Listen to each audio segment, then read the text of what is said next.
So Remy Ma just revealed how much money she poured into her war with Nicki Minaj. And after hearing the number, we might have to revisit who was really fueling this beef. Because Remy says essentially she spent her entire Summer Jam performance budget, roughly around $60,000 to $70,000. I had the opportunity to do Summer Jam. And of course, everybody was expecting me to be on board. Which I was, of course, like, I was. And I took my whole budget. They might have paid me about like $60,000 that year, 60, 70. And I took my whole budget. I called Kim, I called MC Light, I called Cardi, I called Young and May, I called Yo-Yo, I called Queen Latifah. And whatever they needed, hair, makeup, flights, whatever, I took my budget and I got everybody like putting together that infamous 2017 performance. Free Remy. You free Remy. Where Nicki Minaj was basically giving a funeral on stage. And once you put that revelation beside that old footage, fan speculation, Lady Luck's allegations. First of all, she been sick that Nicki was hot since she was in jail. I'm not gonna lie, I was salty too back in the day until I found Jesus. Remy's conflicting explanations. Reconcile with Nicki I don't have any issues with anybody. I've been chilling. Yeah. Okay, cool. Also, the subliminals. claiming she the queen. What? Nah, Harlem. Shether, another one. Female unity narrative, and what Remy eventually said about Nicki years later. Yeah, but in Nicki's defense, now I see why she wasn't dealing with some of these. This story starts looking completely different. Because according to Lady Luck, Remy's problem with Nicki started way before Shether. I'm not gonna lie, I was salty too back in the day until I found Jesus and God said, be happy for yourself. But we all was. Shut up, female rappers. All of us together. We were all mad at Nicki, and especially because Nicki wasn't nobody either. Oh, we was all banded together. We was all mad at you, Nicki. You know what I'm saying? So Remy been throwing shots at Nicki since she was in jail. And Lady Luck wasn't some random barb on Twitter. She and Remy had real history. I'm talking about beef DVDs. They battled each other before either of them became mainstream names. And when Nicki and Remy's situation exploded, Lady Luck publicly alleged something very specific. Everybody know you jealous. It's so clear. Remy had always been jealous of Nicki. And according to Luck, Remy had allegedly been taking shots at Nicki since she was incarcerated. Because they love you, then they switch like... Now, that's Lady Luck's allegation. Nobody can present another person's private jealousy as proven fact. But her explanation for why she believed it, that's where things get interesting. Because look at the timeline. Remy goes to prison in 2008. Nicki's still coming up. Mixtapes, DVD appearances. But if you ain't making moves, like, don't mention me. Don't even think about me. Like, I have nothing to say to you. Other than that, a shout out to all my go-getters. Underground buzz. You know what I'm saying? I tried to tell him, I'm Nicki Minaj, you know what I'm saying? But while Remy is gone, Nicki completely takes over female rap. By that time, Remy comes home in 2014, and Nicki isn't some new rapper anymore. She's a global superstar. #1 albums, massive records, world tours, pop crossover, features with the biggest artists alive. Nicki didn't just become successful while Remy was incarcerated. Nicki became the dominant female rapper of that entire era. So imagine the transition. Remy leaves as one of New York's established female MCs, and she comes home 6 years later. And another woman from New York is sitting on top of a completely different industry. I caught my case in 2007. I got locked up March 2008. 2008, 2009, 2010, 11, 12, 13, 14, I was locked up. So when I came home, it was just one. Like, Nick was out here like... She was dominating. She wasn't with nobody. Yeah. Start getting shaky. Because years later, people start digging through old Remy interviews. And they notice something. Her explanation of what happened with Nicki hasn't always sounded the same. First of all, Nicki Minaj never did anything to me. So we're just gonna ignore the week before that when I came up here and I distinctively told y'all and everybody else, like, nah, bro, like, everything's cool. Like, that's why I was telling her. Yeah, but man, I don't give a f. Can we talk about something else? And at one point, Remy flat out said, Nicki Minaj never did anything to me. Okay. She argued that people automatically attach Nicki's name to records and situations that Remy said weren't necessarily about her.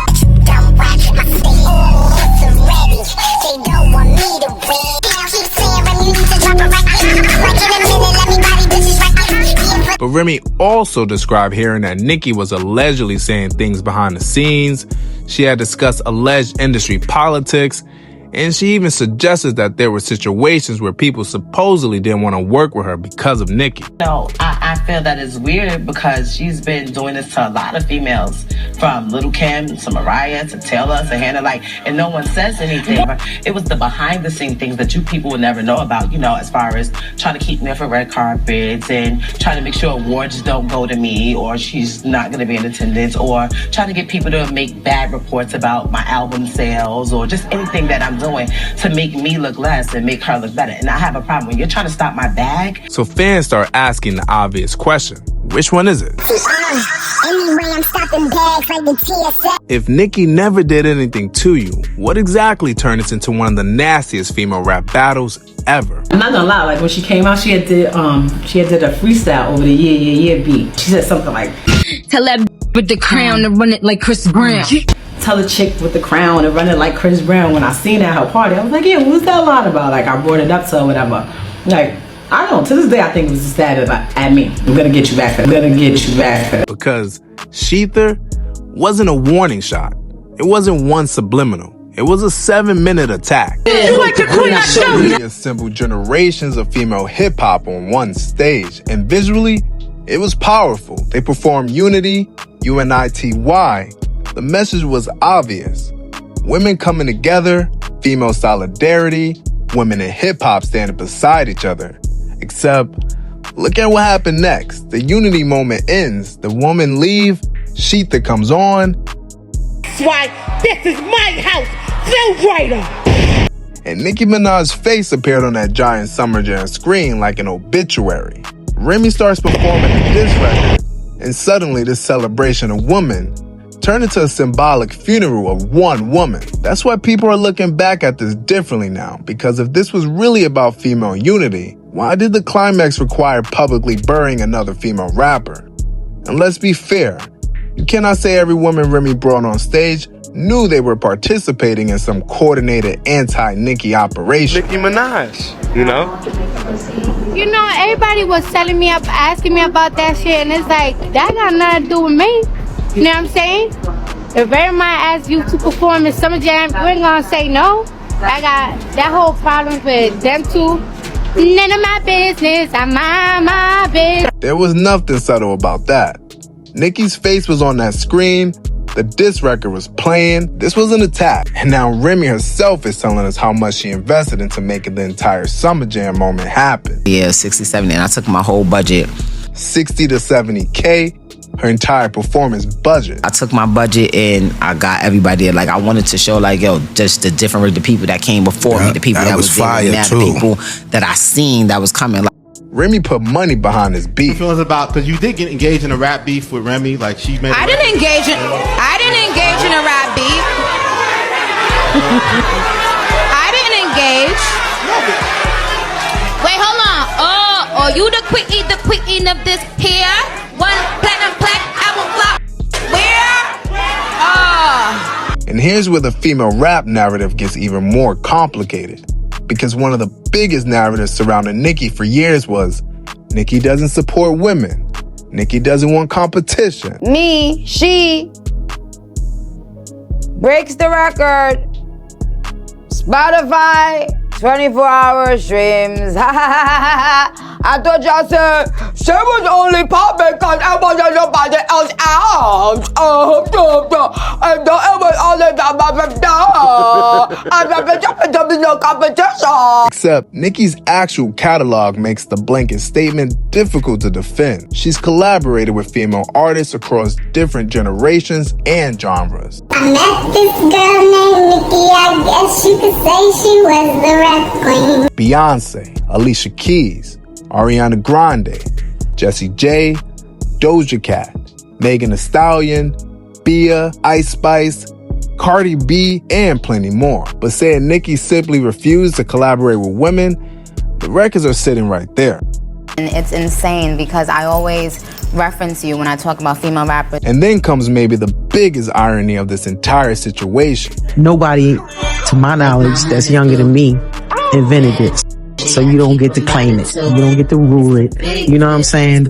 And my name is Queen. So, you know, what am I supposed to get into everybody throwing the Queen thing around? I mean, come on, it's stupid. I'm on a whole you know what I mean? He was like the only one practicing. And that was never better than me. I'm like, what about it? Queen Latifah, I'm so obsessed with you because you're just so genuine and so. And she flew just to do this. She's the only one that I said, if I'm gonna do this, I would love it if it could be her, because she knows what it takes to be a woman in a dominated field. But the real irony is that fans are resurfacing clips showing that Nicki Minaj actually reached out to Remy Ma when she got out. She offered a collaboration with her and Foxy Brown. However, Remy Ma and Foxy Brown, they wasn't really on good terms. They actually had a long-standing beef, and this is all about female unity, right? However, this probably triggered Remy Ma. Collaborations with other female artists. When are you and Remy doing a song together? That's what the people want to know. Oh, do they really? Yes. So, when I was working on the business, I wanted to do a song with Remy and Foxy.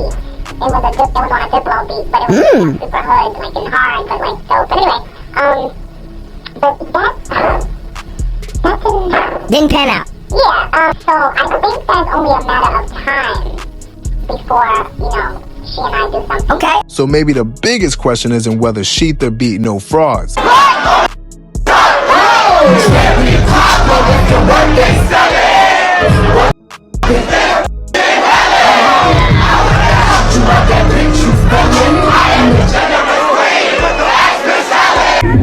say I shot my friend over a band, and imagine what I do to a. They say I shot my friend over a band. Okay, let's go. Hip-hop can argue about that forever. When I got into the beef with old girl and she was saying, you know, whatever, who leaves their kid over money, like first of all, like I was okay because I'm like, I know what the real situation is. But he's a kid, so if he goes to school and he gets into an argument with somebody, like it's times where he came home from school like, what happened? Oh, somebody said this, and this to me, and I whooped their ass. I'm like, yo, when I catch this first time, I had to really, like, you know, baby, that like you argued in Nicki's favor because she was right. She was right. The bigger question is, did people spend years blaming Nicki Minaj for a female rap war that was much more complicated than the narrative we were sold? Because if Remy herself is saying Nicki never did anything to her, and if Lady Luck was publicly alleging jealousy, and if Remy later admitted she understood why Nicki kept certain women at bay, now I see why she wasn't dealing with some of these.